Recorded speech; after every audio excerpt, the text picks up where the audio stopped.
देखिए, आज की जो मेरी क्लास है मध्य प्रदेश लोक सेवा आयोग समाज कार्य से है और आप सभी के लिए मैं चर्चा कर रहा हूँ महत्वपूर्ण प्रश्नों पर। आज फिर आप लोगों से चर्चा करने चल रहा हूँ कुछ क्वेश्चन पर। क्वेश्चन नंबर 38 हमारे सामने है, आप लोग कमेंट करिएगा, मैं कमेंट सीन कर रहा हूँ। प्रश्न आपके सामने ये है कि युवाओं को प्रोत्साहित करने के लिए या युवाओं को प्रोत्साहित करने के उद्देश्य से संयुक्त राष्ट्र संघ के किस संगठन के द्वारा संयुक्त राष्ट्र स्वयंसेवक योजना प्रारंभ की गई थी। जैसे अच्छा, अगर मैं आपसे प्रश्न पूछूं, एक सुगम्य योजना थी, किसी को पता है सुगम्य योजना किसके तहत चलाई गई थी? वृद्धजनों के लिए थी सर। नो, विकलांग वेरी गुड, दिव्यांग बच्चों के लिए थी, शाबाश। इसी तरीके से आप लोगों को एक्टिव रहना है और इसी के आधार पर यह प्रश्न बनाया गया है युवाओं को प्रोत्साहित करने के संबंध में। ठीक है, तो आपको बता दूं यूएनडीपी है, यूएनडीपी संयुक्त राष्ट्र विकास कार्यक्रम, जिसको आप कहते हो यूनाइटेड नेशंस डेवलपमेंट प्रोग्राम। और इस योजना के द्वारा सन 1970 में ये प्रारंभ किया गया था और भारत शुरू से ही इस योजना का भाग रहा है, शुरू से ही रहा है। वर्ष 1995 और 56 में लगभग 80 भारतीय स्वयंसेवक के रूप में विभिन्न देशों में कार्यरत थे, बहुत सारे अलग अलग देशों में कार्यरत थे। और इस योजना के अंतर्गत फिर देश कितने थे? 143 देश थे। ठीक है, तो ये चीज आप लोगों को ध्यान रखना होगा। यूएनडीपी आपका यहां पे करेक्ट जवाब हो जाएगा ऑप्शन नंबर डी। ठीक है, यहां पे डी हो जाएगा भी। यूनिसेफ नहीं, महेंद्र जी, दीपा मैडम, टीना मैम, प्रदीप सर। ठीक है, ध्यान रखिएगा, युवाओं के संबंध में आपके सिलेबस में दिया गया है, तो इसलिए प्रश्नों को भी बड़े अच्छे से और ये फैक्ट के रूप में था, इसे हमें ध्यान रखना पड़ेगा। क्वेश्चन नंबर 39 की बात करते हैं। आधुनिक समय में यूनिसेफ बच्चों के लिए करता है। जी, यूनिसेफ बच्चों के लिए, वेरी गुड। एक और चीज हम बात करते हैं, यहाँ पे एक और क्वेश्चन लेते हैं। कह रहा है कि आधुनिक समय में वृद्धों के प्रति घट रहे आदर सम्मान का मुख्य कारण क्या हो सकता है? कि संयुक्त परिवार का विघटन हो रहा है, कि एकल परिवार का विघटन हो रहा है, कि वृद्धों के व्यवहार में परिवर्तन आ रहा है, कि वृद्धाश्रमों की संख्या में बढ़ोतरी? यह प्रश्न बहुत सरल है, अपने कॉमन सेंस का प्रयोग करिए और तर्क के आधार पर आप इस प्रश्न को सही करिए। अभिषेक जी का सही जवाब आ रहा है भाई यहाँ पर बी, टीना मैम का भी जवाब आ रहा है बी, प्रदीप जी का भी, यहाँ सभी बच्चों का सही जवाब आया है, वेरी गुड। ऐसे आप लोगों को प्रश्न करना है। यहाँ पे करेक्ट जवाब हो जाएगा ऑप्शन नंबर बी, संयुक्त परिवार का विघटन हो रहा है। बहुत बढ़िया जवाब यहाँ पे है। ठीक है, यह आपको ध्यान रखना होगा एक कारण के रूप में। हालांकि बहुत सारे कारण हैं, बहुत सारे रीजंस होते हैं, लेकिन मुख्यतः यहाँ पे संयुक्त परिवार का विघटन माना गया है। ठीक है, तो हम सभी लोग जानते हैं वृद्ध कल्याण के लिए अपने सक्रिय जीवन को छोड़ चुके हैं और व्यक्ति को वृद्ध मान लेते हैं, और ऐसी कंडीशन पर हमेशा से भारत में वृद्ध व्यक्ति को आदर और सम्मान का दिया जाना एक कंपलसरी मान लीजिए एक प्रकार से, या एक प्रकार से आप मान लीजिए अपना कर्तव्य वगैरह। लेकिन कहीं ना कहीं आधुनिक युग में, आज के समय में संयुक्त परिवार का जो विघटन हो रहा है वो एक रीजन के रूप में उभर के आ रहा है। तो इसके स्थान पर आप ये भी कह सकते हैं कि एकल परिवार की संख्या बहुत तेजी से बढ़ रही है ना, और संयुक्त परिवार का यहाँ पर विघटन हो रहा है। तो यहाँ पर आप इसका सही जवाब देंगे option number B, very good, बहुत बढ़िया, ऑप्शन नंबर बी आपका करेक्ट जवाब हो जाएगा। वृद्धों की समाज में, ऑलरेडी वृद्ध दे रखा सिलेबस में आपके, तो वृद्धों की समाज में बढ़ती उपेक्षा का मूल कारण माना जाता है क्या? बताएं जरा। क्वेश्चन नंबर 40 आपके सामने है, आप इसका जवाब मुझे बताएंगे। 40 का सही जवाब क्या होना चाहिए? मूल कारण क्या माना जा सकता है? तो ऑप्शन सी आ रहा है यहाँ पे महेंद्र जी, प्रदीप जी का, दीपा मैम का, टीना जी का, कि व्यक्तिवादी व्यवहार भी है, भौतिकवादी मूल्य भी है। तो कहीं ना कहीं ऑप्शन नंबर सी के बारे में अगर मैं बात करूं आप लोगों से, तो वृद्धों की समाज में बढ़ती उपेक्षा का मूल कारण जो माना जाता है ये आपको सी माना जाता है। ऑप्शन नंबर सी आपका करेक्ट हो जाएगा। व्यक्तिवादी भी माना जाता है, भौतिकवादी भी माना जाता है। इस चीज का आप लोग खासकर ध्यान रखेंगे। ठीक है, भौतिकवादी के रूप में भी आता है और व्यक्तिवादी के रूप में भी आता है, क्योंकि इनके मूल्यों को बढ़ने का कारण वृद्धों की जो समाज में उपेक्षा की जाने लगी है, यही रीजन है दोनों के दोनों। ठीक है, आगे बात करते हैं क्वेश्चन नंबर 41 के बारे में, कि वृद्ध की परिस्थिति में व्यवहारिक सुधार लाने के उद्देश्य से वृद्धों के लिए राष्ट्रीय नीति की घोषणा किस वर्ष की गई थी? यह प्रश्न का जवाब आपको देना है। जरा मुझे बताएं कि वृद्धों के लिए राष्ट्रीय नीति की घोषणा किस वर्ष की गई थी? वर्ष 1999। आप सही जवाब दे रहे हैं। और इस नीति का जो मुख्य उद्देश्य था कि युवा और वृद्धों के मध्य सामंजस्य स्थापित करना था, है ना। और इस नीति पर अगर मैं बात करूं, वृद्ध व्यक्तियों के लिए पेंशन योजना के अंतर्गत काम करना, एनजीओ जो है क्षेत्र में विभिन्न तरीके से कार्य करते थे इसी योजना के तहत में, और वृद्धों के लिए छूट और उसमें स्वास्थ्य संरक्षण उपलब्ध कराना, ये एनजीओ के रूप में काम करती थी। ठीक है। वरिष्ठ नागरिकों के लिए एक मानक और एक कटौती को बढ़ाने की व्यवस्था भी करती थी। पेंशन कोषों में निगरानी करने के लिए एक नियामक अथॉरिटी के रूप में गठन भी किया गया था या प्रस्ताव भी लाया गया था। आवासीय ऋण भी प्रदान करना एक प्रकार से इजीली इसको सरल तरीके से माना गया। ठीक है। और ये कहीं ना कहीं वृद्धों के लिए एक राष्ट्रीय नीति के रूप में एक अहम भूमिका रही है। ठीक है। तो ऑप्शन नंबर आपका यहाँ पे जो होगा सी वाला करेक्ट जवाब हो जाएगा।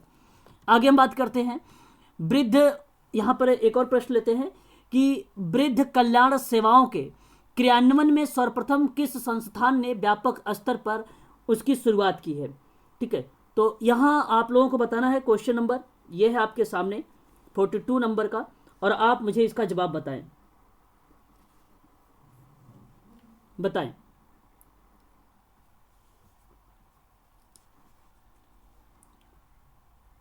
फ्रेंड इन नीड सोसाइटी बता रहे हैं। Very good.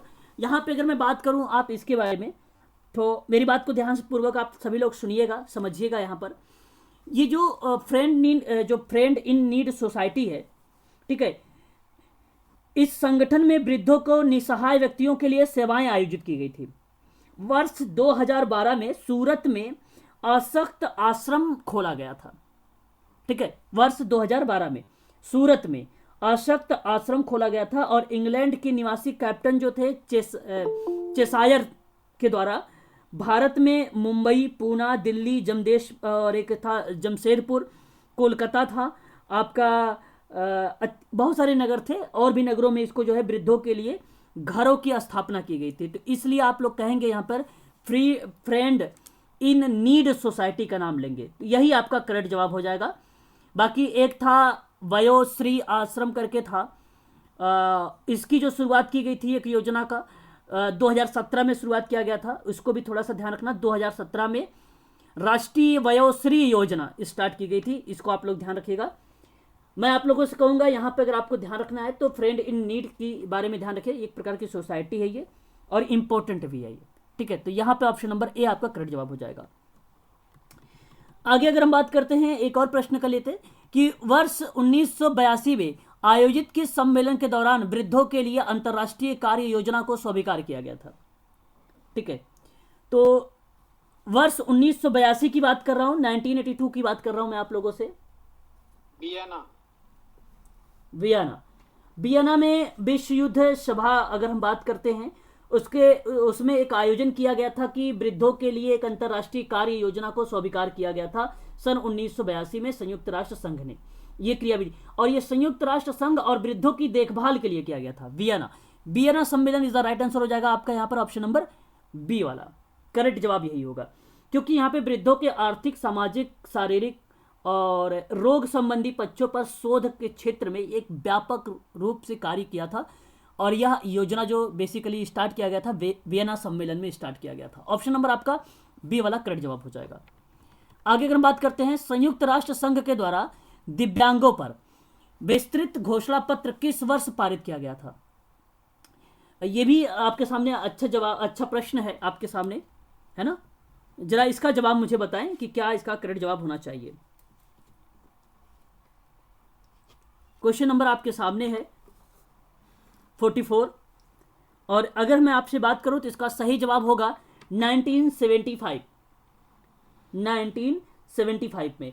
तो ध्यान रखिएगा कि जो बाधित अधिकार थे, जो दिव्यांग अधिकार थे, घोषणा में स्पष्ट रूप से कहा गया है कि दिव्यांग व्यक्ति सामाजिक और आर्थिक नियोजन में प्रत्येक स्तर पर ध्यान दिए जाने के अधिकारी है, और यह घोषणा संयुक्त राष्ट्र संघ के द्वारा वर्ष 1975 में पारित किया गया था। 1975 में इसको पारित किया गया था। ऑप्शन आपका जो यहाँ पे होगा ऑप्शन नंबर आपका बी वाला करेक्ट जवाब हो जाएगा यहाँ पे। आगे अगर हम बात करते हैं संयुक्त राष्ट्र संघ ने वर्ष 1982 में डैश में विश्व युद्ध सभा में आयोजित किया है? क्या जिनेवा में, वियना में, पेरिस में या रोम में?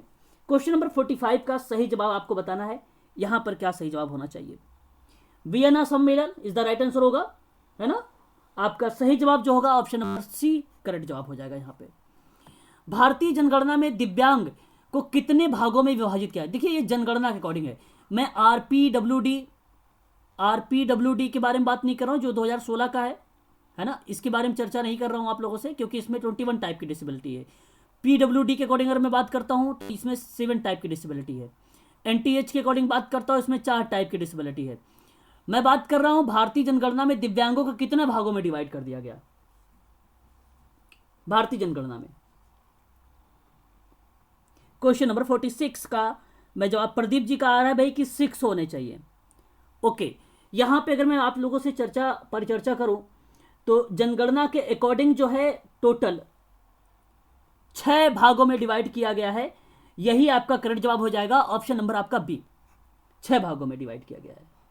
अब आपको 6 भागों में अगर मैं बात करूं तो एक था पूर्ण दिव्यांग, एक था संचारी निर्योग्यता यानी कम्युनिकेशन से संबंधित था, एक था चलने फिरने यानी गतिशील के संबंध में था, एक था देखने से संबंधित में, और एक था आपका सुनने यानी हियरिंग इंपेयरमेंट से था, और एक था स्पीच यानी बोलने से। वेरी गुड, यहाँ पे सही जवाब आया है प्रदीप जी का, 6 टाइप का होता है, यही करेक्ट जवाब हो जाएगा ऑप्शन नंबर बी। ठीक है, याद रखेंगे ये सारे के सारे इंपॉर्टेंट है। आगे अगर हम बात करते हैं कि दिव्यांगों की श्रेणी में किस दिव्यांगता को नहीं रखा गया है। अब देखिए संचारी आपने देख लिया, दृश्यता आपने देख लिया, बोलने को आपने देख लिया, कुपोषण को मैंने कहीं बोला था? जब कुपोषण को नहीं बोला है तो सतेंद्र जी का जवाब आ रहा भाई ठीक है, सी है यहाँ पर सही जवाब। 6 टाइप का मैं बता रखा हूं तो यही आपका नहीं है यहाँ पर। ठीक है, कुपोषण आरपीडब्ल्यूडी में भी नहीं है, ना ही पीडब्ल्यूडी में, ना ही एनटीएच में भी है, national trust for the handicap, ठीक है, उसमें भी नहीं रखा गया है कुपोषण को। तो ऑप्शन नंबर आपका यही सही जवाब हो जाएगा। राष्ट्रीय मानसिक दिव्यांग संस्थान, देखो अभी मैंने इसके बारे में पीडीएफ भी आपको प्रोवाइड कर चुका हूं और इसके बारे में पूरा ब्रीफ में जानकारी भी दिया हूं हर बार। तो यहां पर आप मुझे जरा बताएं कि राष्ट्रीय मानसिक दिव्यांग संस्थान कहां अवस्थित है जहां मानसिक विक्षिप्त रोगियों को उपचार किया जाता है। क्वेश्चन नंबर 48 का ओके 48 का सही जवाब आप बता रहे हैं यहां पर सिकंदराबाद, यही करेक्ट जवाब हो जाएगा आपका। सिकंदराबाद ही आपका यहां पे करेक्ट जवाब हो जाएगा, इसे भी आपको ध्यान रखना पड़ेगा। देखिए अगर आपसे पूछेगा राष्ट्रीय अस्थि दिव्यांग संस्थान कहाँ है तो कोलकाता में होगा। ठीक है, अगर आपसे पूछेगा कि राष्ट्रीय दृष्टि दिव्यांग संस्थान कहाँ है तो देहरादून में हो जाएगा। राष्ट्रीय मानसिक दिव्यांग संस्थान कहाँ है और यही प्रश्न है दिव्यांग संस्थान, तो सिकंदराबाद में हो जाएगा। अलियावर जंग राष्ट्रीय श्रवण दिव्यांग संस्थान कहाँ है तो मुंबई बता देना आप लोग। ठीक है, तो आप ध्यान रखना, इसका सही जवाब ऑप्शन नंबर आपका डी हो जाएगा करेक्ट। मैंने हालांकि कई बार ऐसे प्रश्नों पर चर्चा कर चुका में भी ये पहली बार 1975 में वही खुला था पुनर्वास रिहेबिलिटेशन सेंटर। हाँ मैंने आपको इस पे जो है सतेंद्र जी आप लोगों को दिव्यांगता पर एजेंसी पर मैंने आपको पीडीएफ दे रखा है। आप लोगों के पास पीडीएफ है कि मैं दोबारा से बता दूं? आप दे देना सर मेरे को प्लीज। अच्छा सर वो 200 क्वेश्चन वाला वीडियो बहुत अच्छा है आपका सर, यूट्यूब पे भी आपके चैनल में है। चलिए थैंक यू, उसमें अच्छे हैं सारे 200 क्वेश्चन। ओके तो मैं आपको ना एक बार और उसको करवाऊंगा, मैं एजेंसी की पीडीएफ आप लोगों को प्रोवाइड कर दूंगा। 9 एजेंसियां हैं, ठीक है, जो 9 एजेंसियां हैं टोटली, आपको वो 9 एजेंसियों के बारे में थोड़ा सा जानकारी रखना क्योंकि वहां से जरूर एक प्रश्न आने वाला है आप सभी से। जैसे इन्होंने कहा पंडित दीनदयाल उपाध्याय राष्ट्रीय शारीरिक जो है राष्ट्रीय शारीरिक दिव्यांग संस्थान के बारे में 3 मई 1975, तो ये भी इंपॉर्टेंट है, ये भी आप लोगों को ध्यान रखना पड़ेगा। ठीक है, हाँ ठीक है, ये भी आपको ध्यान रखना पड़ेगा, नई दिल्ली में है। ठीक है, ठीक है, ये चीज़ आप लोगों को ध्यान रखना पड़ेगा। चलो आगे बढ़ते हैं, नेक्स्ट क्वेश्चन लेते हैं। दिव्यांग सुधार संस्थानों के द्वारा निर्योग्यता का प्रतिवेदित करने के लिए, ठीक है, प्रतिवेदित करने के लिए किया जाता है किसमें, बताएं जरा मुझे इसके बारे में।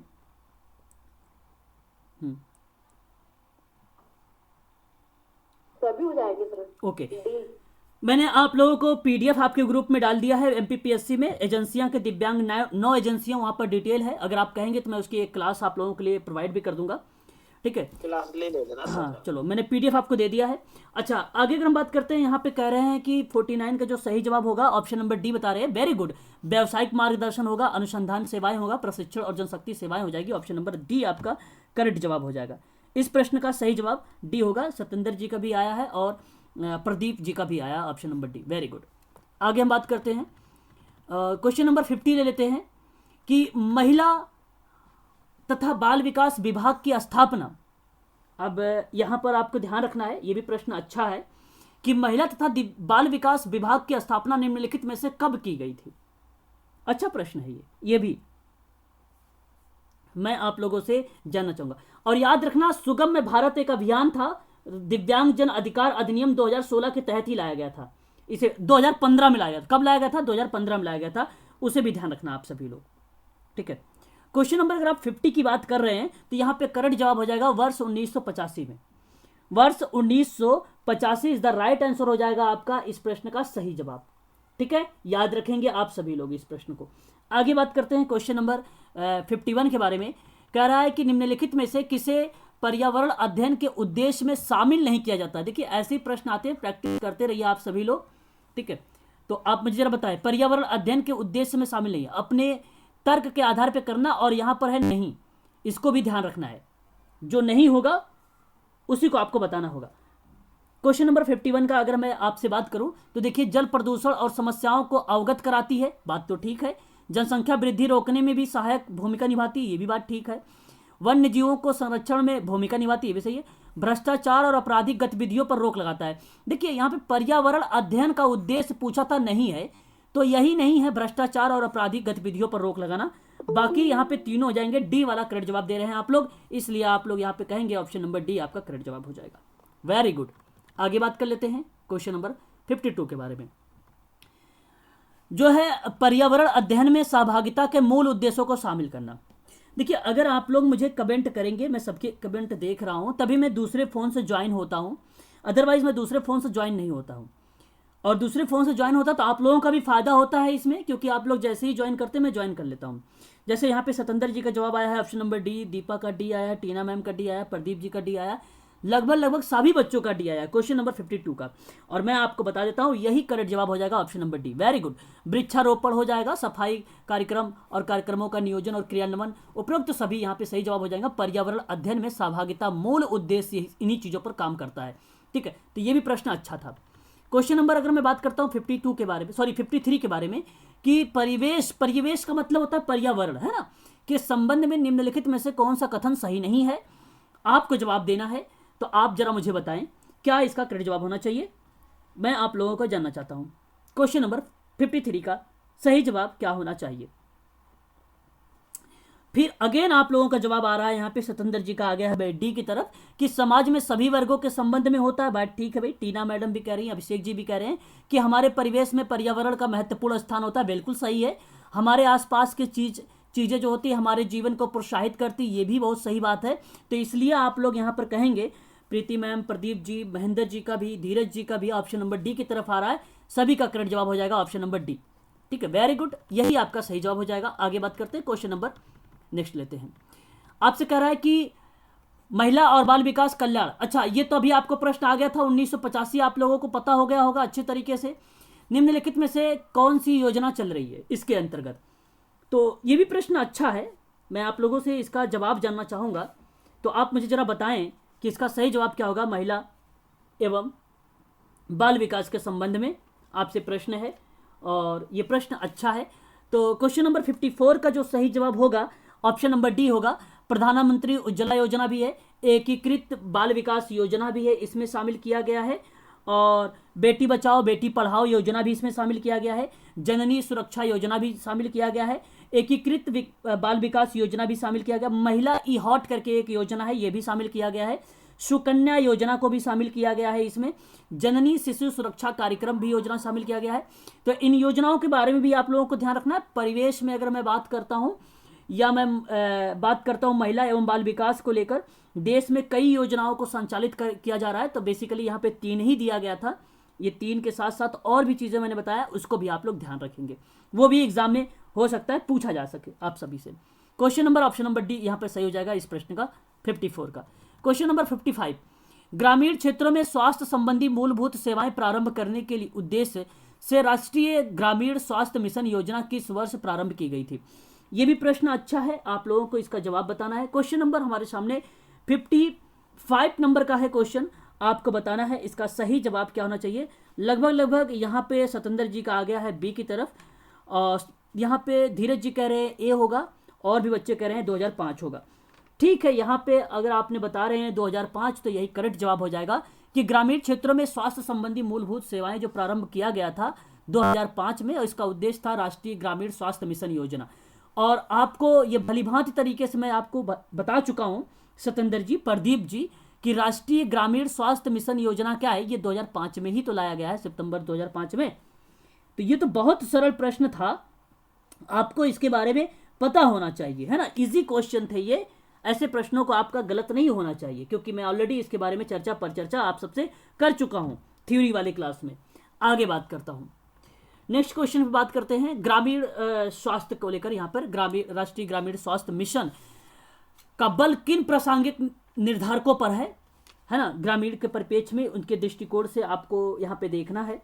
तो आप जरा मुझे बताएं, क्वेश्चन नंबर आपके सामने 56, इसका सही जवाब अगर आप बताएंगे तो क्या बताएंगे? एक तो जल पोषण हो जाएगा, लैंगिक समानता भी हो जाएगी, सफाई भी हो जाएगी, और सामाजिक समानता भी हो जाएगा। तो यही आपका करेक्ट जवाब हो जाएगा, है ना, यही आपका करेक्ट जवाब हो जाएगा। लिखिए यहाँ पे, देखिए केवल पोषण लिखा था, जल पोषण नहीं लिखा था, है ना। और यहाँ पे देखिए सफाई है, ठीक है, जीवन प्रत्याशा है, जीवन प्रत्याशा यहाँ पर बढ़ा दिया, जीवन प्रत्याशा नहीं है, ठीक है। तो ये बात हो रही है किसकी, जो 2005 में लाया गया था, नेशनल रूरल हेल्थ मिशन के बारे में। 3 नंबर में स्वास्थ्य तो आ ही नहीं रहा है, सी में स्वास्थ्य तो आ ही नहीं रहा है सर। सी में देखिए लैंगिक समानता, सफाई, सामाजिक समानता, ठीक है, और आपका जल पोषण इत्यादि चीज़ों पर बात किया है। तो स्वास्थ्य अगर पर्टिकुलर नहीं दिया है तो बी वाला, बी वाले पे अगर हम बात करते हैं, बी वाले पे थोड़ी सी चर्चा करिए इसका। बी वाला देखो जीवन प्रत्याशा, पहली बात जीवन प्रत्याशा होता ही नहीं है।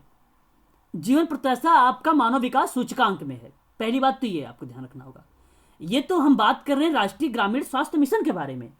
चिकित्सा तो है सर उसमें, लेकिन चिकित्सा देखो, मैंने अगर 5 साल काम किया। देखो अगर आपका चिकित्सा उसमें देखभाल है तो ठीक है, आप चलो अच्छा ठीक है मान लेते हैं चिकित्सा है, लेकिन जीवन प्रत्याशा को क्यों ले रहे हो फिर आप?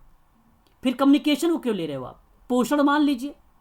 यहां आपको बल देने की बात किया था तो आप एलिमेंट करते हैं ऑप्शन को ऐसे क्वेश्चनों को हमें एलिमेंट करना, हमें विचार करना पड़ता है ऐसे क्वेश्चनों पर। पहली बात तो मैं जीवन प्रत्याशा को ही काट देता हूं। जीवन प्रत्याशा 2 ऑप्शन में मिले हैं मुझे, सॉरी 3 ऑप्शन, तीनों ऑप्शन में यहां पे देखिए जीवन प्रत्याशा है, और मैं इसी से आगे बढ़ा हूं, जीवन प्रत्याशा से। इजिली आप भी बढ़ सकते हैं सरल तरीके से।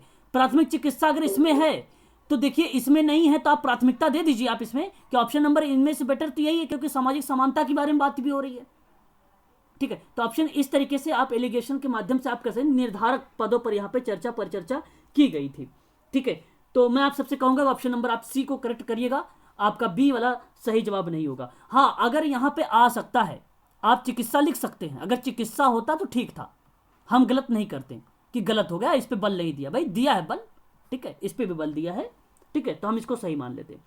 12 अप्रैल 2005 को यह शुरू किया गया था।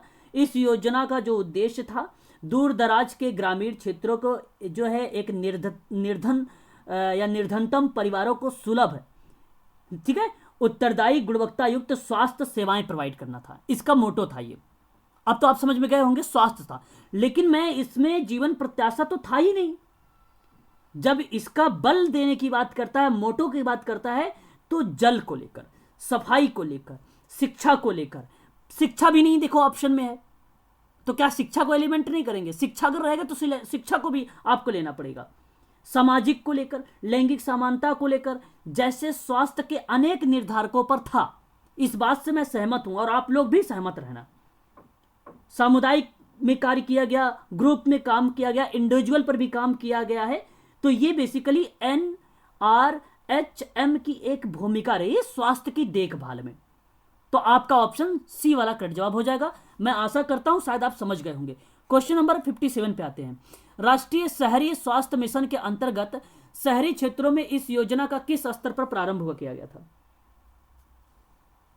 बताएं। ये देखो आपके सामने एक मिनट, NUHM है, HM है। ये भी आप लोगों का जवाब यहाँ पे अगर मैं बात करूं तो आप सभी के जवाब 57 का जो लगभग आ रहे हैं वो डी की तरफ जा रहे हैं। सॉरी, डी की किसी सतेंद्र जी का आया है डी की तरफ, ठीक है, तीनों स्तरों पर। तो यही मैं आपको बताना चाहूँगा, आप मेरी बात ध्यान से सुनिए, कि इस योजना के जो लक्ष्य था शहरी जनसंख्या का स्वास्थ्य आवश्यकताओं की देखभाल करना था। अब जैसे कि आप देख रहे हैं ग्रामीण वाला स्वास्थ्य था, तो ये भी स्वास्थ्य से ही रहा होगा। और इस शहरी क्षेत्रों में प्राथमिक, द्वितीयक और क्षेत्रीय स्वास्थ्य सुरक्षा सेवा प्रदान करने वाली प्रणाली थी। यह एक नवीनीकरण, निर्माण करना इत्यादि क्रियाविधि जो है इसमें शामिल की गई थी। तो आप कहेंगे कि तीनों क्षेत्र आ जाएंगे आपके यहाँ पे। और ये जो आप तृतीय क्षेत्र देख रहे हैं, तृतीय को हम लोग कहते हैं क्षेत्रीय स्वास्थ्य। क्या हम बोलते हैं इसको? हम बोलेंगे क्षेत्रीय स्वास्थ्य सुरक्षा सेवाएं, इसको बोलते हैं तीसरी वाले को, ठीक है। तो आप इसे ध्यान रखेंगे। ऑप्शन नंबर अगर मैं बात करूं डी करेक्ट हो जाएगा। सतेंद्र जी का ही यहाँ पे करेक्ट जवाब आया था, डी, यही सही जवाब हो जाएगा। क्वेश्चन नंबर अगर हम बात करते हैं 58 के बारे में, परिवार कल्याण योजना का मुख्य उद्देश्य क्या हो सकता है? मुख्य उद्देश्य क्या हो सकता है परिवार कल्याण का? 58 क्वेश्चन नंबर आपके सामने। और आप सभी लोग कहेंगे कि लाभार्थियों के घर तथा गर्भ निरोधक तक पहुंचाना। देखो ये एक प्रकार का ये उद्देश्य है, इसको हम रखेंगे, ये उद्देश्य। अभी और भी उद्देश्य मिल सकते हैं। गर्भावस्था के काल में प्राथमिक चिकित्सा को उपलब्ध, देखो ये अगर मैं आपसे बात कर रहा हूं क्वेश्चन नंबर 58 के बारे में, तो क्वेश्चन नंबर 58 आपसे ये नहीं कहता कि गर्भावस्था काल में प्राथमिक चिकित्सा उपलब्ध कराना, ये आपसे बात नहीं करता है। लेकिन लाभार्थियों के घर तक गर्भ निरोधक को पहुंचाना, लाभार्थियों के घर तक जब गर्भ निरोधक को पहुंचाने के लिए आशा की सेवाएं के द्वारा, आशा की सेवाएं आप लोगों को पता होना चाहिए, आशा की सेवाओं के द्वारा इस कार्यक्रम की शुरुआत की गई थी। और यह योजना 17 राज्य में और 233 जिलों में कार्यरत है, अभी भी कार्यरत है।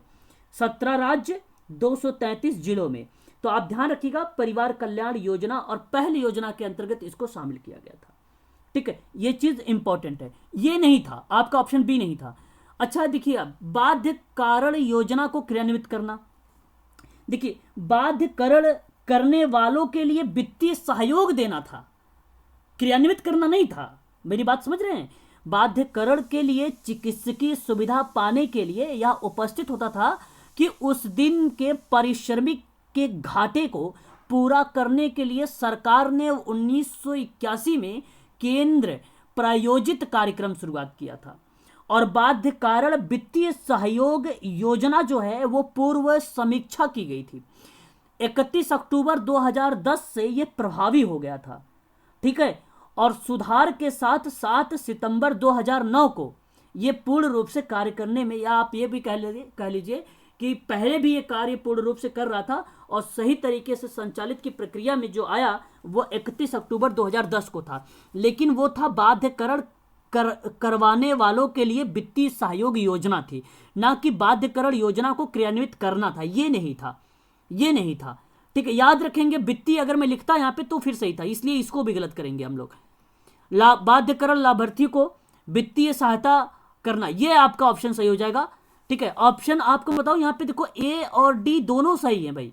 इसका उद्देश्य के परिप्रेक्ष्य में ए और डी दोनों सही है। यहाँ पे विचार होना चाहिए था ऑप्शन में, ये थोड़ा सा मिस्टेक है, ठीक है। आप लोग थोड़ा सा यहाँ पे समझने की कोशिश भी करिएगा। ऑप्शन आपका ए और बी वाला करेक्ट हो जाएगा, विचार करके हमें ऑप्शन में ये वाला करेक्ट माना जाएगा, ठीक है। ध्यान रखेंगे, ये वित्तीय वाला था आपका सही, वित्तीय वाला आपका सही था, ठीक है। याद रखेंगे, ये दो चीजें हैं क्वेश्चन नंबर 58 का, ध्यान रखेंगे, अच्छे से करेंगे क्वेश्चनों को हम सभी लोग। आगे हम बात करते हैं, एक और प्रश्न लेते हैं 59। जननी सुरक्षा योजना का संबंध किससे था? जननीय सुरक्षा, यहां पर देखें आप लोग, इंपॉर्टेंट क्वेश्चन है ये भी आपके सामने। अभिषेक जी का जवाब आ रहा है सी, धीरज जी का भी जवाब आ रहा है सी की तरफ, है ना। जननीय सुरक्षा योजना, जननीय सुरक्षा योजना, जी जी बताएं।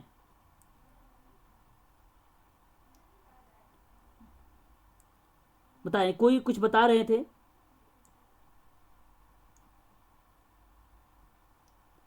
अच्छा चलिए कोई बात नहीं, मैं बताऊं सर फिर। ये महिलाओं को संस्थागत प्रसव को प्रोत्साहित करना। हाँ हाँ बिल्कुल बिल्कुल बिल्कुल बिल्कुल सही। आपको मैं बता दूं, महिलाओं को वित्तीय सहायता भी तो देते हैं सर, बिल्कुल ये है। बिल्कुल। देखो एक चीज़ मैं आपको बता देता हूँ यहाँ पर, एक चीज़ इसको भी आप लोग सभी लोग ध्यान रखना। आपने नाम सुना अभी ना, नेशनल रूरल हेल्थ मिशन। अगर हम बात करते हैं यहाँ पर, तो जननी सुरक्षा योजना के तहत में माता से संबंधित था, ये एक प्रकार से महिलाओं से संबंधित था, और ये इनके स्वास्थ्य वगैरह पर भी फोकस करता था। ये था आपका बाल विकास, है ना, आप ध्यान रखेंगे आप सभी लोग, जो महिला एवं बाल कल्याण के लिए देश में योजनाएं चलाई गई थी उसके परिप्रेक्ष्य में था। तो मैं आपसे यहाँ पर बताना चाहूँगा कि क्वेश्चन नंबर 59 का जो सही जवाब होगा वो महिलाओं को संस्थागत प्रसव को प्रोत्साहित करने से था। ठीक है, प्रसव से अगर हम बात करते हैं उनको प्रोत्साहित करने से संबंधित था ये। तो ये आप लोग ध्यान रखेंगे, ये इंपॉर्टेंट है क्वेश्चंस, आप लोगों से हो सकता है कभी कभी ये पूछा जाए आप लोगों से। ठीक है, अब आप लोगों से अगर कभी पूछा जाए ये लॉन्च कब किया गया था, तो ये वही योजना है जो 12 अप्रैल 2005 को लॉन्च किया गया था,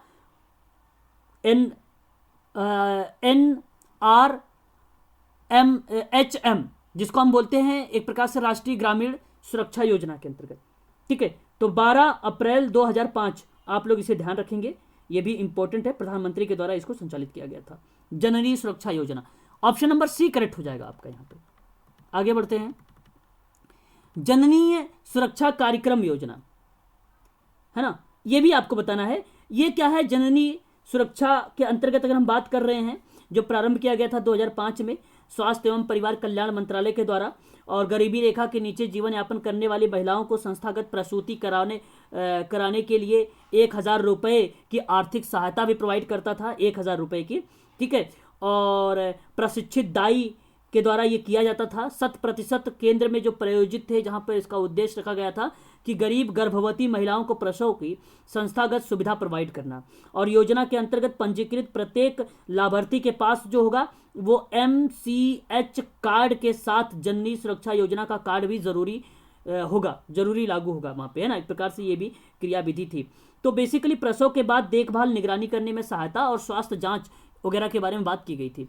तो यहाँ पे अगर हम बात करें तो इसका सही जवाब क्या होना चाहिए, जो आपको मैच नहीं कर रहा, जो असंगत है। क्वेश्चन नंबर 60 का सही जवाब अगर आपकी बात करें, प्रसव के बाद महिला को 10,000 रुपये नगद। मैंने कहीं 10,000 बोला था कि 1000 बोला था? 1000 बोला था, तो 1000 था, 10,000 नहीं था। अगर 1000 लिखा होता तो आपका करेक्ट जवाब होता। और सार्वजनिक स्वास्थ्य के लिए मुफ्त ऑपरेशन था, और 3 दिन तक मुफ्त भोजन थे, 7 दिन तक मुफ्त भोजन थे। ऑपरेशन प्रसव में भी ये भी था, सामान्य तरीके से भी था, ये भी था। लेकिन असंगत जो मैच नहीं कर रहा है जननी सुरक्षा में, ऑप्शन नंबर डी। और यहाँ पे आप लोगों को इसी का सही जवाब देना पड़ेगा। लेकिन प्रदीप जी का गलत जवाब आ गया यहाँ पे, ए की तरफ। ए आपका सही है, ठीक है। ऑप्शन नंबर आपका डी गलत है यहाँ पे, ठीक है। आगे बात करते हैं, विश्व स्वास्थ्य संगठन। एक बात यहाँ बताना चाहता हूँ जी बताएं। सर अभी मध्य प्रदेश में सर यदि प्रसव होता है सर सरकारी अस्पताल में जी, तो प्रथम 2 प्रसव पर सर 16,000 रुपए दिए जाते हैं सर। प्रथम प्रसव पर 16,000 दिए जाते हैं, ये मध्य प्रदेश ने। हाँ अभी मध्य प्रदेश में सर, हाँ सर 16,000 रुपए दिए जाते हैं। अच्छा सर उसमें ऐसा रहता है सर कि जो हर 3 किसको में महीने देते हैं, किसको में देते हैं? संबल कार्ड जिनका बना होता है, संबल कार्ड वालों को मिलते हैं, हर किसी को नहीं मिलते हो।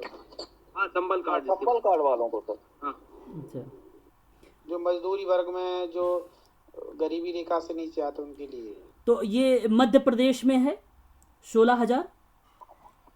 जी हाँ सर, जो गरीबी रेखा से नीचे रहते हैं और उनका संबल कार्ड बना रहता है, उनको मिलता है। ओके, एक संबल योजना है सर हमारे यहाँ मध्य प्रदेश में, ओके। जिसमें विशेष प्रोविजन है, जैसे लेबर वर्क है, और जिसमें गरीबी रेखा है और काफी चीजें। तो वो संबल कार्ड में उनको बिजली के लिए छूट है और एक्सेट्रा, और भी काफी अनाज में छूट है, तो संबल योजना के तहत आता है। चलिए ठीक है, अलग अलग राज्यों के अलग अलग कुछ मोटो होंगे, लेकिन अगर आपसे वहाँ पे लिखा रहेगा मध्य प्रदेश का 16,000 तभी आप वहाँ पे लगाएंगे, ठीक है। अदरवाइज आप नहीं लगाएंगे। लिखते आएगा ना सर, आएगा तो हाँ। एज ए लाइक संबल योजना आएगा, अगर स्पेशल आएगा तो। हाँ, अगर आएगा भी तो संबल योजना करके आएगा। Very good. तो ये आप लोग अपने और कॉमन सेंस के माध्यम 1400 से। रुपए सर केंद्र सरकार देती है हर संस्थागत प्रसाद को, 1400 तो मिलते ही है सर, हर किसी को मिलते हैं 1400 केंद्र सरकार की तरफ अच्छा, से। तो ये सालाना होता होगा आई थिंक। नहीं सर, हर मतलब जो प्रथम 2 प्रसव केंद्र सरकार 1400 रुपए देती है अच्छा सर। अच्छा। ओके, चलिए आगे बढ़ते हैं। संस्थागत होना चाहिए, बस वो संस्थागत होना चाहिए। चलिए ठीक है, फिर मैं आगे बढ़ता हूँ। एक और प्रश्न हम लोग ले लेते हैं, उस पर भी विचार करते हैं। कहता है कि किस स्वास्थ्य संगठन के वैश्विक पोलियो उन्मूलन प्रयास के परिणाम स्वरूप किस वर्ष पल्स पोलियो टीकाकरण प्रारंभ किया गया था? इतना सरल प्रश्न तो आप लोगों के एग्जाम में आएगा भी नहीं। आपको बताना है, आप सभी लोगों को अच्छे तरीके से पता होना चाहिए पल्स पोलियो कब ये स्टार्ट किया गया था। क्वेश्चन नंबर आपके सामने है 61 नंबर का। तो यहाँ पे वर्ष 1995। वेरी गुड, यहाँ पे सभी लोगों का जवाब आ रहा है यहाँ पर बी की तरफ। वेरी गुड, यही आपका सही जवाब हो जाएगा। 1995 में पल्स पोलियो टीकाकरण कार्यक्रम आरंभ किया गया था और इस कार्यक्रम के अंतर्गत 5 वर्ष कम आयु के सभी बच्चों को पोलियो समाप्त होने तक हर वर्ष दिसंबर और जनवरी माह में, आपने सुना होगा OPV, जिसको आप बोलते हैं ओरल पोलियो टीके, ओरल पोलियो टीके।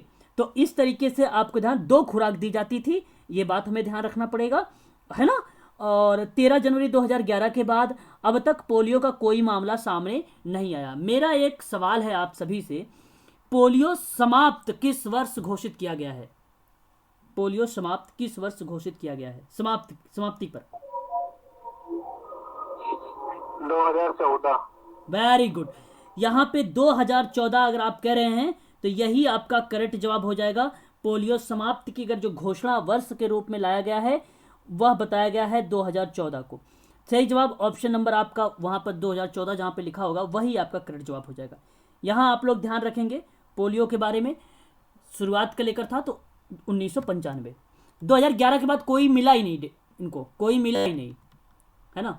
इसी तरीके से कोविड-19 भी हो जाएगा एक दिन, आप लोग उसकी भी टेंशन ना ले, बस धैर्य बनाए रखें आप लोग। आगे अगर हम बात करते हैं क्वेश्चन नंबर 62 के बारे में, भारत में राष्ट्रीय एड्स नियंत्रण कार्यक्रम की शुरुआत कब किया गया था? तो ये भी प्रश्न अपने आप में बहुत अच्छा है ना। राष्ट्रीय एड्स नियंत्रण कार्यक्रम को लेकर ये very very most important question 1992 में इसका सही जवाब होना चाहिए। और भारत में HIV एड्स नियंत्रण और उसको कम से संबंधित में या उन्मूलन के लिए ये हुआ था। कार्यक्रम ने विभिन्न चरणों के दौरान HIV एड्स के साथ जीने वाले लोगों के प्रति व्यवहार परिवर्तन के लिए जागरूकता फैलाने के लिए राष्ट्रीय कार्यवाही को विकेंद्रित कार्यवाही को लाने हेतु गैर सरकारी संगठनों और उसके संपर्क पर वो बल दिया था। तो बेसिकली यहाँ पे करेक्ट जवाब हो जाएगा वर्ष 1992, यही आपका करेक्ट जवाब हो जाएगा। ऑप्शन नंबर बी की तरफ आपका यही सही माना जाएगा। ठीक है भाई, क्वेश्चन नंबर 62 का सही जवाब option number B. Question number 63 का लेते हैं हम लोग। कह रहा है कि राष्ट्रीय एड्स नियंत्रण कार्यक्रम के संदर्भ में दिए गए कथनों पर कौन सा असंगत है? असंगत आप समझ गए होंगे, असंगत किसको कहते हैं हम लोग? असंगत जिसको गलत, यहां पे गलत दिया हुआ है ना। तो 63 का हमें अगर हम आप लोगों से बात करें तो आप मुझे बताइए, क्या यह कार्यक्रम तृतीय स्तर पर 2014 में समाप्त किया गया था? आपको बताना है, क्या ये 2014 में इसको समाप्त किया गया था तृतीय चरण पर? तृतीय चरण तो 2014 है ही नहीं, तृतीय चरण तो 2007 और 2012 है। राष्ट्रीय एड्स नियंत्रण तृतीय चरण 2007 और 2012 का लक्ष्य है कि भारत में महामारी रोकना और पीछे ले जाना ये था, और इसलिए इस चरण को चहुमुखी रणनीति के माध्यम से देखभाल, सहयोग और उपचार के माध्यम से एकीकृत रोकथाम करना था, बचाव के परिप्रेक्ष्य में था ये। तो यही तो था आपका, तो यही आपका गलत हो जाएगा। एड्स महामारी के रूप में फैली हुई थी, ये बात तो ठीक लग रही है। एड्स के साथ जीने वालों के लिए अभिप्रेरित करना, बिल्कुल ये भी सही है। गैर सरकारी संगठनों की भूमिका भी बड़ी है, ये भी बात सही है। ऑप्शन नंबर पहला ही गलत हो जाएगा, यहाँ पर यही करेक्ट जवाब हो जाएगा। ठीक है, ऐसे हमें प्रश्नों को करना है। प्रश्न कोई भी टफ नहीं आप लोगों को मिल रहे हैं, सारे के सारे इजी क्वेश्चन आ रहे हैं। ऑप्शन नंबर ए की तरफ आप सभी लोग गए हैं। आगे हम बात करते हैं। कभी कभी क्या होता है कि अगर कोई प्रश्न आप पढ़े भी नहीं ना, चारों ऑप्शन के पढ़ेंगे ना, ऑटोमेटिक वो चीज़ें आ जाएंगी आपको। चारों ऑप्शन को आप पढ़ेंगे, ऑटोमेटिक वो चीज़ें आपको याद आ जाएंगी।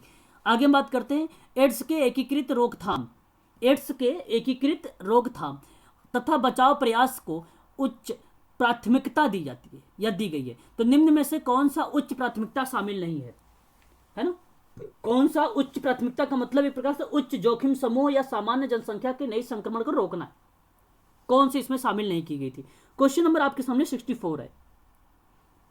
अगर हम बात करें तो देखिए शामिल किया गया था सहयोग और उपचार को भी, नवीन संक्रमण को फैलने से रोकना था और उच्च खतरा समूहों को संतृप्त कवर करके रोकना था, और वित्तीय सहायता प्रोवाइड करना। ये बेसिकली एड्स और एकीकृत रोकथाम के अंतर्गत ये चर्चा परिचर्चा नहीं की गई थी, इसलिए आप लोग कहेंगे कि ऑप्शन नंबर जो बी होगा ये किया जाएगा। लेकिन वो अगर एकीकृत रोकथाम के द्वारा बचाव लिखा होता तो वो तो ठीक था, उसी के प्रयास पे ये बात भी चल रही है, परंतु वित्तीय सहायता में बात नहीं चल रही है। ठीक है, वित्तीय सहायता में बात नहीं चल रही, तो इसलिए आपका यही करेक्ट जवाब हो जाएगा ऑप्शन नंबर बी, क्योंकि यही शामिल नहीं किया गया था। ठीक, option number B. Question number 65 कह रहा है कि निम्नलिखित में से किस उद्योग प्रतिष्ठा का संबंध प्राथमिक क्षेत्र से नहीं है? खनन विकास उद्योग से होगा, मत्स्य उद्योग से होगा, चीनी उद्योग से होगा, कृषि उद्योग से होगा। आप मुझे जरा बताएं, प्रश्न है कि उद्योग प्रतिष्ठा के क्षेत्र में है ना, उद्योग प्रतिष्ठा के क्षेत्र में है। ठीक है, प्रश्न अच्छा है आपके सामने, मैं जानना चाहूंगा क्वेश्चन नंबर 65 का जवाब। अच्छा, ए की तरफ आ रहा है, धीरज जी का ए आया है भाई, चलिए बहुत बच्चों का ए आ रहा है यहाँ पे। मैं आपको बता देता हूँ, यहाँ पे देखिए निम्नलिखित में से उद्योग प्रतिष्ठा का संबंध प्राथमिक क्षेत्र से कौन सा है? देखिए प्राथमिक क्षेत्र में आप नोट कर लीजिए, प्राथमिक क्षेत्र में आपका आता है कच्चे माल के लिए निष्करण के रूप संबंध में क्रियाकलाप जो शामिल किए जाते हैं, जैसे खनन हो गया, खनन हो जाता है एक हो जाता है कृषि। ठीक है, एक होता है कृषि। और द्वितीय क्षेत्र में अगर मैं बात करता हूं, द्वितीय क्षेत्र में अगर मैं बात करता हूं, ठीक है, खनन हो जाएगा आपका, कृषि भी हो जाएगा आपका, और आपका एक और बच रहा है यहाँ पे कच्चे माल में। बताओ चीनी उद्योग होगा कि मत्स्यलन उद्योग होगा प्राथमिक क्षेत्र में? मत्स्य होगा सर, मत्स्य होगा। ओके, और भी कोई?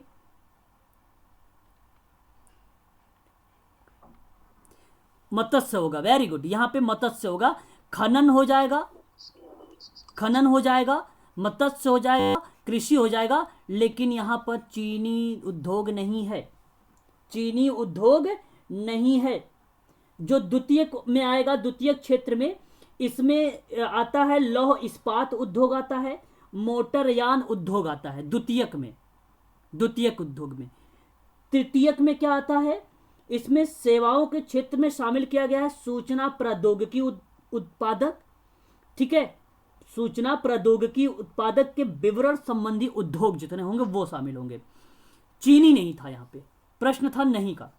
ऑप्शन आपका यहाँ पे सही हो जाएगा, ये सी वाला, थर्ड वाला। आगे हम बात करते हैं ऐसे उद्योग जो किसी विशेष खनिज संसाधन के ऊपर निर्भर नहीं रहते हैं, अर्थात उद्योग कहीं पर भी स्थापित किए जा सकते हैं, वो क्या कहलाते हैं? कहीं पर भी स्थापित किए जा सकते हैं, वो क्या कहलाते हैं? मैं आपसे जानना चाहूंगा इस प्रश्न का सही जवाब कि क्या आप कहने वाले हैं। Foot loose, okay, option number D भी आ रहा है, ऑप्शन नंबर ए भी आ रहा है। चलिए कोई बात नहीं, अब यहां पे समझ लीजिए आप लोग, जब भी कभी इस तरीके का प्रश्न आए, ठीक है, इस तरीके का जब भी कभी कोई प्रश्न आए तो आप क्या करिए, विशेष खनिज संसाधन के ऊपर निर्भर नहीं है ना, कहां पर नहीं निर्भर है? खनिज संसाधन पर, अर्थात उद्योग कहीं पर भी स्थापित किए जा सकते हैं, तो वो है आपका फुट लूज उद्योग। वो क्या आपका है? फुट लूज उद्योग है। ठीक है, याद रखेंगे। ठीक है, थोड़ा सा ये भी आगे हम बात करते हैं। लघु उद्योग वे उद्योग होते हैं जो डैश के विनियोजन में सहायता से उत्पादन प्रारंभ हो जाते हैं। निम्न स्तर हो जाएगा आपका कि आपका निम्न मध्यम हो जाएगा कि मध्यम होगा कि उच्चतम होगा या उच्चतर होगा? क्या होगा इसका सही जवाब? क्वेश्चन नंबर 67 का सही जवाब तो 67 का मध्यम होगा। लघु अगर हम बात कर रहे हैं यहाँ पे, ठीक है, तो याद रखेंगे आप लोग, लघु उद्योग या वो उद्योग होते हैं जो मध्यम स्तर के विनियोजन में सहायता उत्पादन करते हैं। तो हमें ये भी ध्यान रखना पड़ेगा, मध्यम में इसकी एक अहम तो लघु उद्योग वे उद्योग होते हैं जो मध्यम स्तर के विनियोग की सहायता से उत्पादन प्रारंभ हो करते हैं, और इन उद्योगों में श्रम शक्ति की मात्रा भी बहुत कम होती है और सापेक्षित रूप से वस्तुओं और सेवाओं को कम मात्रा में उत्पादन किया जाता है। वे बड़े पैमाने के उद्योगों में एक पूंजी की मात्रा, रोजगार, उत्पादन और प्रबंधन आगतों और निर्गतों का प्रवाह करते रहते हैं। प्रवाह का मतलब समझ ही रहे होंगे, है ना। ये सारी की सारी चीजें जो है उसमें शामिल है, ठीक है, आप इसे ध्यान रखिए। लेकिन जो कुटीर उद्योग होता है वो एक परिवार के सदस्यों के द्वारा होता है और पूर्ण भी हो सकता है, वो आंशिक हो सकता है। तो पूर्ण रूप से पूर्णकालिक में या आंशिक कालिक के रूप में चलाया जाता है। पूंजी निवेश नाम मात्र का ही होता है वो कुटीर उद्योग, ठीक है, याद रखेंगे। और इसमें भी अगर मैं बात करूं आप लोगों से, इस प्रक्रिया में उत्पादन को हम जो है देखते हैं, और परंपरागत स्तर पर चलने वाले जो उत्पादन प्रक्रिया होती है वो वेतन भोगी श्रमिक नहीं होता है। तो इसलिए आप लोग कहेंगे ऑप्शन नंबर यहाँ पे सी वाला करेक्ट हो जाएगा। औद्योगिक सामाजिक कार्य का वह क्षेत्र जहां पर क्या होगा, कार्यकर्ता का प्रबंधन के मध्य जो होगा संघर्ष होगा, है ना, कि आपका कार्यकर्ता के प्रबंध के मध्य समझौता होगा, कि हस्तक्षेप गतिविधियों के कारण न्याय के पक्ष में निर्णय होगा, कि उपरोक्त सभी होगा। तो यहाँ पे करेक्ट जवाब हो जाएगा उपरोक्त सभी, ऑप्शन नंबर डी आपका करेक्ट जवाब। औद्योगिक समाज कार्य का क्षेत्र जो होगा ऑप्शन नंबर डी ही होगा, दीपा जी का कहना है। वेरी गुड, यही आपका सही जवाब हो जाएगा। आगे हम बात करते हैं सामाजिक कार्यकर्ता का प्रबंधन का कमान की श्रृंखला किधर होती है, अंदर रहना चाहिए कि बाहर होना चाहिए, कि परस्पर साथ में रहना चाहिए, कि नियमित दूरी रखना चाहिए, क्या होना चाहिए। क्वेश्चन नंबर 69 का सही जवाब आप बताएं मुझे जरा। तो आप कहेंगे कि बाहर होना चाहिए। ऑप्शन नंबर आपका बी वाला जो होगा यही करेक्ट जवाब हो जाएगा। बी वाला होगा करेक्ट जवाब कि डी वाला होगा नियमित दूरी रखना चाहिए, बताइए जरा आप लोग। यहां पे प्रश्न है सामाजिक कार्यकर्ता का प्रबंधन, सामाजिक कार्यकर्ता का प्रबंधन।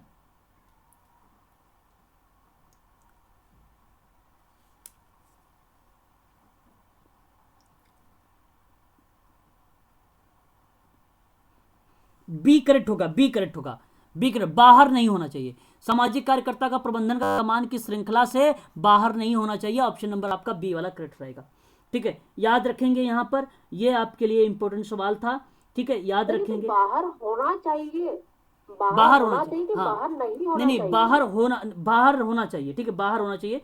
बाहर होने का मतलब यही था कि लोगों के जीवन के बेहतर बनाने के लिए सहायता करने की इच्छा से जो लोगों के लिए सामाजिक कार्य का व्यवसाय के रूप में सामान रखा गया था, तो ऐसी कंडीशन पे सामाजिक कार्यकर्ता लोगों को अब उसके वातावरण में उसके कार्य करने, उसके संबंधों से निपटना, व्यक्तिगत और व्यावसायिक समस्याओं को हल करने के लिए सबसे अच्छा तरीका सहायता पहुंचाना होता है। तो बाहर होना चाहिए। तो कमान की श्रृंखला से प्रबंधन में मैनेजमेंट में बाहर से होना चाहिए, जैसे स्पीच थेरेपिस्ट हो गया, फिजियोथेरेपिस्ट हो गया, ऑक्यूपेशनल थेरेपिस्ट हो गया, तो ऐसे में वो प्रोवाइड करना चाहिए। तो यहां पर इसका मेन कॉन्सेप्ट जो होगा बाहर होना चाहिए। ऑप्शन नंबर आपका होगा यहां पर बी वाला करेक्ट। क्वेश्चन नंबर 70 की बात करते हैं। पेशेवर सामाजिक कार्यकर्ता नैतिकता का विषय किसके लिए महत्वपूर्ण होता है, नैतिकता का विषय किसके लिए महत्वपूर्ण होगा। क्वेश्चन नंबर 70 का सही जवाब जो होगा वो आपका होगा ए और बी। यहां पर अगर हम बात करें सामाजिक कार्यकर्ता के लिए और रोजगार संगठन के लिए, ऑप्शन नंबर डी वाला करेक्ट हो जाएगा। यहां पर ए और बी दोनों के दोनों यहां पे करेक्ट जवाब हो जाएंगे। ऑप्शन नंबर आपका डी वाला करेक्ट जवाब हो जाएगा इस प्रश्न का। क्वेश्चन नंबर 71 आपसे क्या कह रहा है, बाढ़ के संबंध में बात कर रहा है, ठीक है। ये भी प्रश्न अच्छा है आप सभी के लिए कि बाढ़ प्रबंधन के अल्पकालिक उपाय की अवधि कितने वर्षों की होती है, कितने वर्षों की होती है, ठीक है, ये आपको बताना है। इस प्रश्न का सही जवाब क्या होना चाहिए। क्वेश्चन नंबर 71 का करेक्ट जवाब जो हो जाएगा 4 से 5 वर्ष, 4 से 5 वर्ष, ठीक है। आप इसे भी ध्यान रखेंगे, फैक्ट के रूप में है ये कि बाढ़ प्रबंधन के बारे में बात कर रहा है, ये बाढ़ मैनेजमेंट के बारे में चर्चा आप लोगों से की जा रही है, तो इसलिए आप इसका खास कर ध्यान रखेंगे। 4 से 5 वर्ष जो होगा ये बेसिकली अल्पकालिक उपाय अवधि के रूप में देखा गया, बाढ़ मैनेजमेंट के रूप में। हालांकि आपदा प्रबंधन है, प्राकृतिक आपदा से संबंधित है ये, ठीक है। तो ये परिवर्तन प्रकृति का नियम है कि एक लगातार चलने वाली प्रक्रिया है जिसमें विभिन्न तत्वों को सतत क्रियाशील होती रहती है। तो इसी क्रम में हमारे प्राकृतिक और सामाजिक सांस्कृतिक पर्यावरण को प्रभावित कर देता है। ऐसी कंडीशन पर बाढ़ प्रबंधन में अल्पकालिक उपायों की जो अवधि रखी गई है वो बताई जाती है 4 से 5 वर्ष, ठीक। ऑप्शन नंबर आपका बी वाला करेक्ट हो जाएगा। बाढ़ प्रबंधन में अच्छा अगेन रिपीट हो गया। क्वेश्चन नंबर 72 बाढ़ प्रबंधन की संबंधित कौन सी दीर्घकालिक उपायों के अंतर्गत शामिल नहीं किया गया है, ठीक है। कौन सा जो है शामिल नहीं किया गया है। ये अगर मैं बात करूं तो देखो, नील, झील, सागर, तल के उत्थान के कारण भूमि में अस्थायी रूप से जल से भर जाने से या जल भर जाने को बाढ़ कहते हैं हम लोग, और इसकी उत्पत्ति अतिवृष्टि या आप ये कहिए उच्च ज्वार, बांध टूटना आदि कारणों से होता है। संयुक्त राष्ट्र कहता है ये कि बाढ़ जल बाढ़ के बारे में बात मैं कर रहा हूँ, बाढ़ की जो परिस्थितियां हैं जिसमें नदियों की आयतन की क्षमता अधिक जल का प्रभाव प्राप्त होने का कारण बताया गया, जहां पे तटबंधों को टूटने की कृषि भूमि पर एक प्रकार से अगर मैं बात करूं तो क्षेत्र में कृषि या रिहायशी क्षेत्रों में जलमग्न हो जाता है। एक प्रकार से जलमग्न का मतलब जल भराव हो जाता है हर जगह। तो ये चीजें हैं बेसिकली दीर्घकालिक उपाय के अंतर्गत कौन सी चीजें हैं जो शामिल नहीं किया गया है। क्वेश्चन नंबर 72 का सही जवाब अगर आप बताएं यहाँ पर, तो मैं आपसे कहूंगा कि 72 में जो बाढ़ चेतावनी प्रणाली है ये इसके अंतर्गत नहीं आता है। बाकी लंबी अपवर्तक जो है वाहिकाओं की खुदाई, भूमि उपयोग सुधार, ये मैनेजमेंट के परिप्रेक्ष्य में आ रहा है ना, और नदी जोड़ों का परियोजना भी आ रहा है, लेकिन बाढ़ चेतावनी का प्रणाली जो होता है ये बेसिकली यूज नहीं किया गया है। भीषण बाढ़ के उपरांत देश में वर्ष 1954 में राष्ट्रीय बाढ़ नियंत्रण कार्यक्रम शुरुआत किया गया था, ठीक है, और उसमें 3 प्रकार के बारे में चर्चा की गई थी। एक था त्वरित उपाय करना, त्वरित का मतलब होता है तुरंत उपाय करना। एक था अल्पकालिक उपाय करना, जिसमें मैंने अभी आपको बताया है 4 से 5 वर्ष होती है। धरातली जो है अपवाह को सुधारना बाढ़ चेतावनी प्रणाली को विकसित करती है। ये बाढ़ चेतावनी अल्प को विकसित करती है, दीर्घ को नहीं करती है। ये जो बाढ़ चेतावनी देख रहे हैं आप लोग, ये अल्प काल में उपाय के रूप में आती है। मेरी बात समझ में आ रही है आप लोग की नहीं? बताइए जरा एक बार, बात समझ में? हाँ, अगर मैं आपसे बात करूं, बाढ़ चेतावनी की प्रणाली विकसित की गई थी वो अल्प में थी। गांव की ऊंचाई को बसने वाले जो त्वरित कार्यक्रम थे उनको शामिल किया गया था, और जो दीर्घ उपाय था इसमें बांधों और जलाशयों का निर्माण होता था, लंबी अपवर्तक वाहिकाओं की खुदाई, भूमि उपयोग सुधार, मृदा संरक्षण, नदी जोड़ों का परियोजना आदि दीर्घकालिक उपायों को रूप में शामिल किया गया था। सरकार ने दीर्घकालिक रणनीति तैयार करने के लिए राष्ट्रीय बाढ़ आयोग 1976 में लाया था। कब लाया था? राष्ट्रीय, नोट करिए, राष्ट्रीय बाढ़ आयोग 1976 में लाया था, और इसी के अंतर्गत बहुउद्देशीय परियोजना में बाढ़ को नियंत्रण पर एक विशेष ध्यान दिया गया। गंगा बेसिन में बाढ़ नियंत्रण का और प्रबंधन के लिए गंगा बाढ़ नियंत्रण आयोग पटना 1972 की एक योजना के रूप में इसकी स्थापना की गई थी, और इस तरीके से कार्य किया जाता। लेकिन जो दीर्घकालिक उपाय होगा वो बाढ़ चेतावनी नहीं होगा, अल्पकालिक होता है। त्वरित का तो आपको पता होना चाहिए, वो 2 वर्ष के लिए होती है। गांव को ऊंचाई पे बसा देना, ठीक है, नदी तल की सफाई रखना, तटबंध निर्माण करना, ये त्वरित वाला होता है। आंकड़ों का संग्रह करना, जल वैज्ञानिक आंकड़ों का संग्रह करना, ये सारी चीजें शामिल थी त्वरित वाले में, ठीक है, याद रखेंगे। 3 चीजें थी, ये बात ध्यान रखेंगे आप लोग।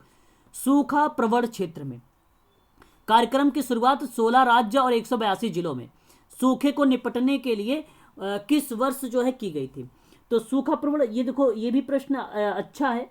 सूखा से निपटने के परिप्रेक्ष्य में बात किया जा रहा है, तो सूखा प्रवण क्षेत्र विकास कार्यक्रम था एक, ठीक है, एक कार्यक्रम है, और ये सूखा प्रवण क्षेत्र कार्यक्रम था वर्ष 1973 में तो लाया गया था। पहली बात तो ये ध्यान रखेंगे। और 1973 में जब लाया गया था तो देश में कुल 16 राज्य थे और 182 जिले थे, उसमें शुरुआत किया गया था। इसका जो मोटो था भूमि को लेकर था, जल को लेकर था, पशु संसाधन को लेकर था, अधिकतम उपयोग किया जाए, पारिस्थितिकीय संतुलन का पुनर्स्थापन करके, कमजोर वर्गों को लोगों की आय को स्थितीकरण के रूप में, और साथ ही साथ अगर मैं आपसे बात करूं कुछ और भी कार्यक्रम शामिल किए गए, जैसे जल संभर एक कार्यक्रम था, विकास कार्यक्रम था, 1995 और 56 में लाया गया था। 1995 और 96 में, सॉरी 1995 और 96 में जल संभर विकास कार्यक्रम लाया गया था, यह हमें ध्यान रखना पड़ेगा। और जब सूखा प्रवण क्षेत्र का कार्यक्रम होगा तो आप कहेंगे कि 1973 में ये स्टार्ट किया गया था। 16 राज्य थे, 182 जिले थे, इन बातों पर परिचर्चा किया गया था। उद्देश्य था परिस्थिति जो है संतुलन करने के लिए जल और पशु को संसाधन में अधिकतम उपयोग किया जाए, इसका बेसिकली मोटो था। ये चीजें हमें ध्यान रखना पड़ेगा, ठीक है। आगे बढ़ते हैं, नेक्स्ट क्वेश्चन लेते हैं। क्वेश्चन नंबर 74 कहता है आपको मरुस्थल विकास कार्यक्रम में कौन सा शामिल नहीं है? क्वेश्चन नंबर 74 के बारे में अगर मैं बात करूं आप लोगों से, कौन सा शामिल नहीं है, तो मरुस्थल की बाढ़ में रोकना, ये भी शामिल था। सूखे से प्रभावित क्षेत्रों को समाप्त करना, ये भी था। जल संसाधनों को बढ़ावा देना, ये भी था। कृषि और सामाजिक वानिकियों को बढ़ावा देना, यही आपका नहीं था। यहाँ पर जो करेक्ट जवाब हो जाएगा मरुस्थल विकास को लेकर, यही करेक्ट जवाब हो जाएगा। ऑप्शन नंबर आपका यहाँ पर जो मरुस्थल विकास कार्यक्रम है, जो डेजर्ट डेवलपमेंट प्रोग्राम है, वो 1977 और 78 में लाया गया था और देश के कुल टोटल 7 राज्य में 40 जिलों में ये प्रारंभ किया गया था। तो आप ये भी नोट करते चले, 7 यानी 7 स्टेट और 40 डिस्ट्रिक्ट में ये प्रारंभ किया गया था और इस कार्यक्रम को 100% केंद्रीय सहायता से चलाया जा रहा था। इसका मुख्य उद्देश्य यही था कि मरुस्थल को बढ़ने से रोकना था, मरुस्थल में सूखे को प्रभावित क्षेत्रों को समाप्त करना था, मरुस्थल प्रभावित क्षेत्रों में पारिस्थितिकीय संतुलन को बनाए रखने से संबंधित था, भूमि की उत्पादकता और जल संसाधनों को बढ़ावा देने के लिए काम था, और जो जल संभर विकास कार्यक्रम था वो अप्रैल 1995 में चलाया गया था। ये भी हमें ध्यान रखना होगा इस प्रश्न के पॉइंट ऑफ व्यू से, ये भी चीज़ें। तो 2-3 फैक्ट मैं आप लोगों को बताते चल रहा हूँ, आप लोग ध्यान रखिएगा। यहाँ पे शामिल नहीं किया गया था तो कृषि और सामाजिक वानिकी को शामिल नहीं किया गया था, यही आपका करेक्ट जवाब हो जाएगा। क्वेश्चन नंबर नेक्स्ट लेते हैं हम लोग। भूकंप गतिविधियों पर नजर रखने के हेतु राष्ट्रीय नेटवर्क के अंतर्गत देश में भूकंप विज्ञान वेधशालाओं की संख्या कितनी है, यह आपसे पूछा जा रहा है भूकंप में। ठीक है, तो आप जरा मुझे बताएं इसका करेक्ट जवाब क्या हो जाएगा, कितने थे। क्वेश्चन नंबर आपके सामने 75 नंबर का है, आप लोग मुझे बताएं।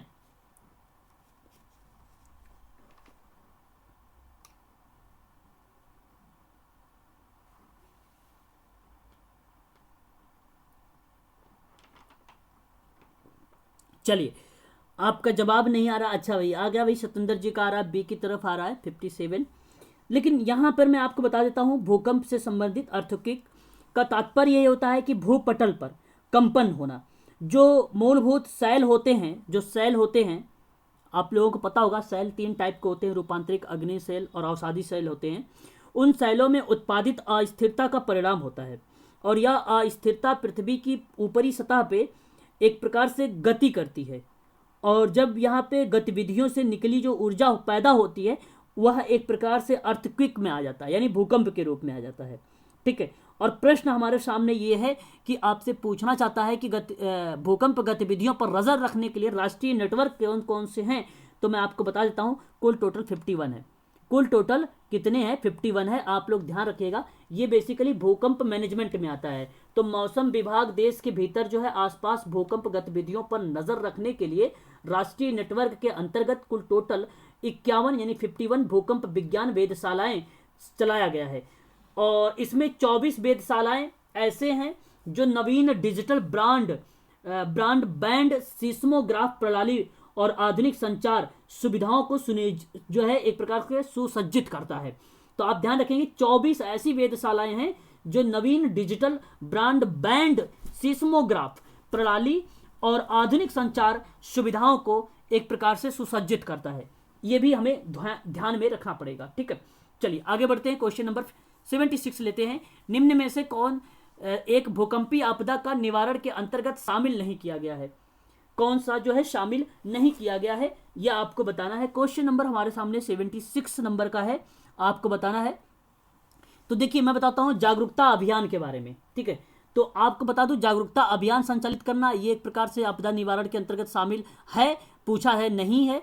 और अग्रिम चेतावनी को विशेषकर संवेदनशील क्षेत्रों में काम करना ये भी है। और बड़े औद्योगिक संस्थान और शहरीकरण को हतोत्साहित, मतलब एक प्रकार से कम करना। हतोत्साहित का मतलब होता है कम करना, है ना, तो ये भी एक प्रकार का रीजन है। तो इसको बेसिकली क्या होता है, हतोत्साहित करना, कम करना। ये भूकंपीय आपदा का निवारण करने में एक भूमिका है इसकी कहीं ना कहीं। परिवहन व्यवस्था को नियंत्रित करना, परिवहन व्यवस्था को नियंत्रित करना, तो यही आपका नहीं होगा, बाकी सारे के सारे जो होंगे वो चीजें लागू होती हैं। ठीक है, याद रखेंगे, ये भी इंपॉर्टेंट है आपके लिए। क्वेश्चन नंबर अगर मैं 76 की बात कर रहा हूं, इसका सही जवाब ऑप्शन नंबर डी हो जाएगा आप लोगों के लिए। ठीक है, ऑप्शन नंबर डी हो जाएगा। आगे हम बात करते हैं क्वेश्चन नंबर 77 कि भूकंप जोखिम के न्यूनीकरण बताएं। इसका सी भी तो हो सकता है, क्या हो सकता है, क्या हो सकता है?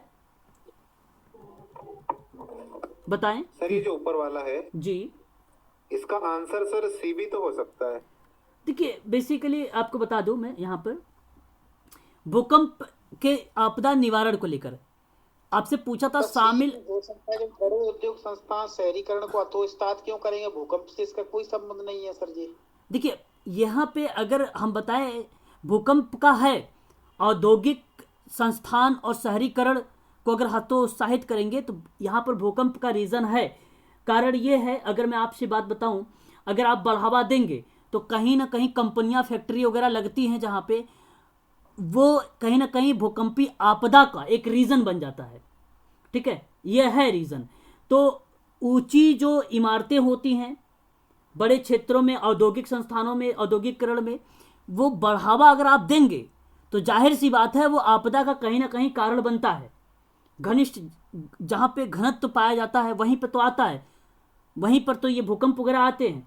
ठीक है, तो बेसिकली यहाँ पर ये रीजंस माने जाएंगे। इसका शहरी घनत्व से तो इसका कोई संबंध नहीं है, क्योंकि इंडिया को 5 सीस्मिक जोनों में बांटा गया है, जिसमें सबसे ज्यादा खतरनाक जोन है वो हिमालय के आसपास है, उसके बाद में उत्तराखंड वाला एरिया है, दिल्ली वाला एरिया है, फिर जैसे जैसे नीचे जाते हैं इसके जोन खत्म होते जाते हैं। जैसे तमिलनाडु में बहुत ज्यादा अगर शहरीकरण हो जाए तो वहाँ तो भूकंप आने की संभावना ही नहीं है, क्योंकि वो तो 4th में आता है।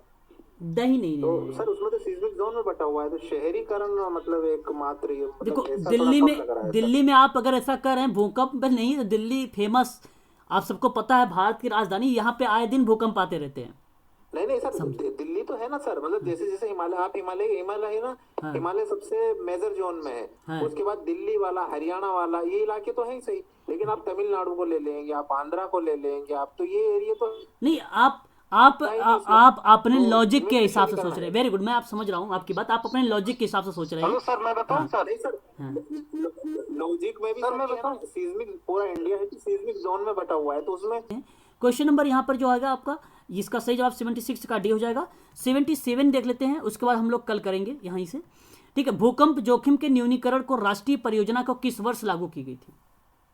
किस वर्ष लागू किया गया था?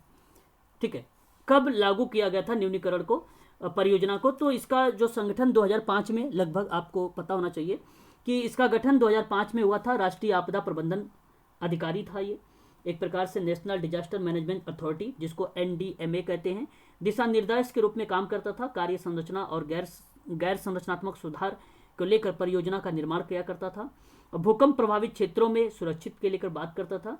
ठीक है, तो ऐसी कंडीशन पर अगर मैं आपसे बात करूं तो किस वर्ष इसको चलाया गया? 2005 में चलाया गया था। ऑप्शन आपका यहाँ पर बी वाला करेक्ट हो जाएगा। आज के लिए बस इतना ही रखिए आप सभी लोग। ठीक है।